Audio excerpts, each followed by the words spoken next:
bakit po pinagsamang sinumpaang salaysay? Kasi po dito sa bawat item dito, meron pong mga iba na mukha pong hindi naman may alam o involved doon sa mga aligasyon, attorney. Paano kaya yon? Oo. Kaya po nakalagay diyan kung ang dineliveran po nila ng pera ay si Mambabatas Juan de la Cruz, nakalagay po diyan kami Bulontate, Tube or Manalansan, etc. po, no? So bawat allegation po diyan ay kung sino ang nautusan na magdala.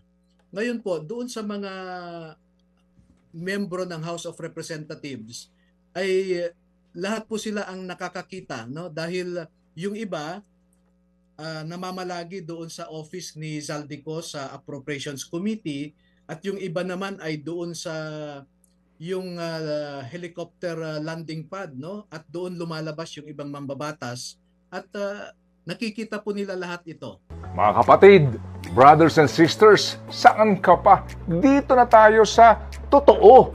Dito na tayo sa True FM. Mga kapatid, mag-subscribe and follow po kayo sa social media accounts ng True Network PH. Yan po kami. Hanapin nyo lang True Network PH, Facebook, Instagram, YouTube, TikTok, and podcast.